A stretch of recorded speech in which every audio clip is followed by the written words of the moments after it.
নমস্কার সকলকে। বাংলায় এক বিখ্যাত ও জাগ্রত দেবী কালী হলেন নৈহাটির বড় মা। এক অমোঘ টানে প্রতিদিন হাজার হাজার ভক্ত মানত করেন, পুজো দেন, ভিড় করেন এক ঝলক শুধু দেখার জন্য। কথিত আছে এই পুজো ভবেশ চক্রবর্তী স্থাপন করেছিলেন, তাই এই দেবীকে ভবেশকালীও বলা হয়। প্রথমে সকলে ভবেশকালী বলেই ডাকতেন, তারপর বিশালাকার মূর্তিকে বড়মা বলে অভিহিত করেন। আজকে এই বড়মার মন্দিরে যাওয়া বলেই রেডি হয়ে বেরিয়ে পড়েছিলাম। যদিও প্রতি মাসেই যাই, আমাকে খুব টানে এই মা।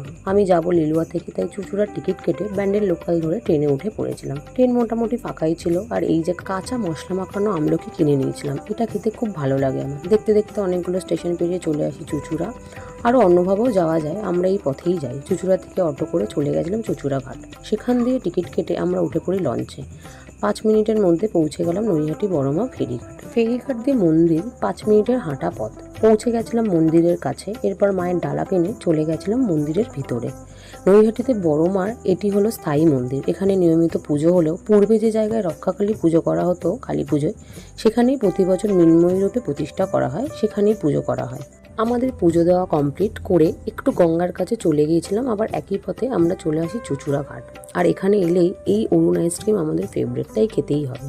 এরপর ওখানেই দাদা বৌদি ফুচকা স্টল, ফুচকাটা জাস্ট দারুণ বানায়। সেটা খেয়ে আমরা রওনা দিই বাড়ির পথে। আবার ট্রেনে করে লিলুয়া স্টেশন নেমে কোল্ড ড্রিঙ্কস খেয়ে বাড়ি চলে আসি।